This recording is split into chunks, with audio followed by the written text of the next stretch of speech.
Olá! Hoje a gente vai mergulhar numa rivalidade que atravessa milénios.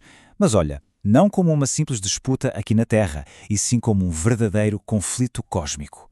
Usando como base os escritos de Max Rendel, vamos explorar a relação esotérica entre a maçonaria e o catolicismo. Segundo a fonte, são duas forças numa batalha pela alma da humanidade. E podem preparar-se porque esta é uma história que começa muito, mas muito antes do nosso tempo. O autor já começa com um objetivo bem ousado. A ideia aqui não é fazer uma análise histórica comum, sabe? É uma tentativa de revelar um propósito que está oculto, uma razão cósmica por trás de toda a hostilidade entre essas duas instituições gigantescas. A proposta é que, por baixo de todos os rituais e dogmas, existe uma verdade muito mais profunda e uma missão divina para cada uma delas. Então, o ponto central é este aqui. O conflito não seria entre religiões, mas sim entre dois princípios cósmicos fundamentais. De um lado, o catolicismo, que representa as hierarquias da água, o caminho da fé, liderado por Jeová. Do outro, a maçonaria, representando as hierarquias do fogo, o caminho do conhecimento, inspirado por espíritos luciferianos. É basicamente água contra fogo, fé contra razão.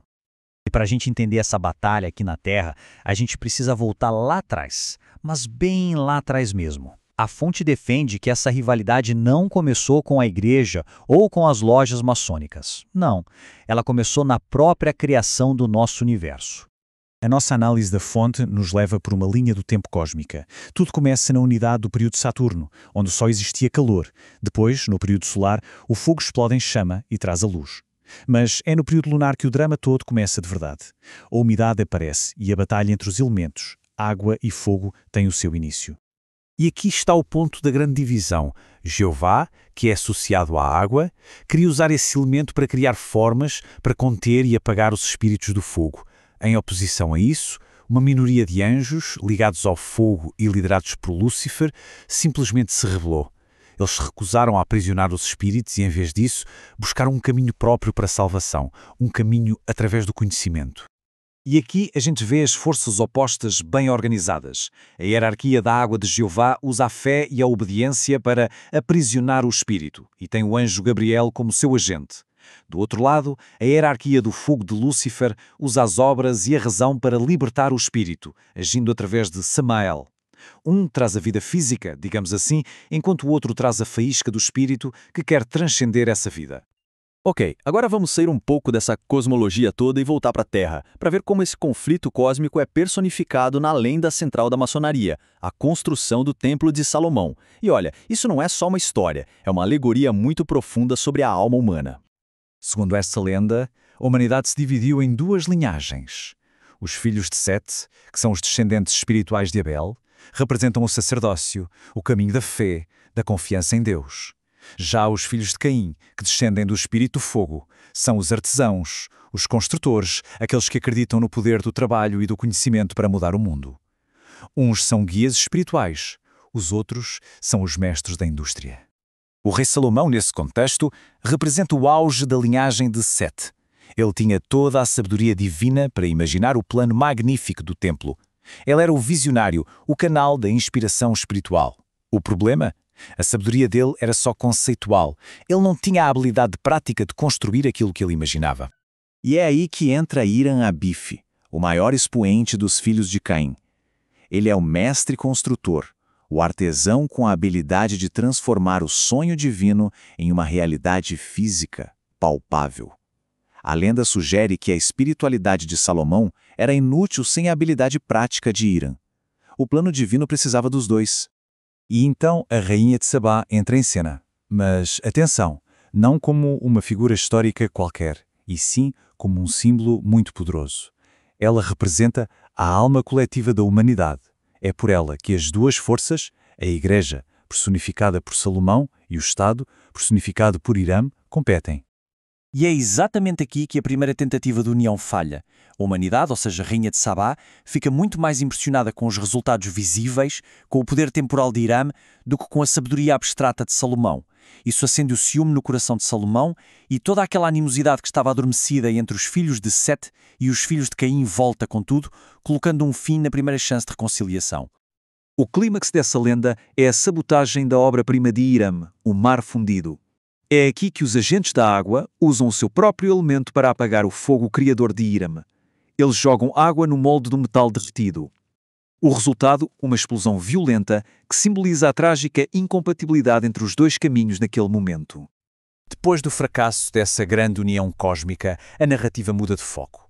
A batalha deixa de ser apenas entre grandes forças externas e se torna uma jornada interior, um processo de transformação de cada indivíduo. Bem no meio do desastre, Irã passa por uma iniciação. Ele se atira nas chamas da sua criação destruída e recebe o que é chamado de batismo de fogo. Lá, o seu ancestral, Caim, lhe revela uma profecia. Um dia vai surgir alguém maior que Salomão e maior que ele, que vai finalmente unir os dois caminhos e batizar com água e com o Espírito. A missão de Irã muda. Agora, ele precisa preparar o seu povo para esse futuro. E isso nos leva ao objetivo final dos filhos de Caim, a pedra filosofal. Mas calma, segundo essa interpretação, não se trata de um objeto físico. É um estado de ser. É o resultado máximo da alquimia espiritual, onde uma pessoa consegue transformar as próprias paixões e o próprio ego, os metais básicos, no ouro da perfeição espiritual, tornando-se uma pedra viva no grande templo da humanidade. E aqui a gente vê como essa grande obra seria realizada. O corpo se torna um laboratório de alquimia. A força criadora, em vez de ser gasta em paixões, é elevada como um fogo espiritual pela espinha dorsal. E através de uma vida de altruísmo e pensamentos nobres, esse fogo purifica o ego, transformando o indivíduo numa imortal pedra viva. Agora, a análise da fonte nos leva à conclusão profetizada de toda essa saga cósmica, um futuro onde estes dois caminhos, que parecem tão opostos, estão na verdade destinados a se encontrar e se unir. A chave para essa reconciliação está neste paralelo fascinante. Assim como Irã, o representante dos filhos de Caim, recebeu um batismo de fogo para se libertar da influência do seu chefe cósmico, Jesus, o representante dos filhos de Sete, também recebeu um batismo, mas de água, para se libertar da lei de Jeová. Ambos passaram por uma iniciação para transcender as suas próprias origens e servir a um propósito maior. Na nova era, o espírito de Hiram Abif renasce como a figura mítica de Christian Rosenkreuz, e a missão dele continua a mesma: guiar aqueles que seguem o caminho do conhecimento, os filhos de Caim, na grande obra de se tornarem pedras vivas, preparando todos para a união final. Esse resumo mostra a jornada toda, né? A fonte descreve 3 eras. A gente começou numa era de unidade. Agora vivemos na era da divisão. Estado contra a igreja, masculino contra feminino e por aí vai. E a profecia aponta para uma futura era de reunião, onde todo esse conflito é finalmente resolvido através do amor universal.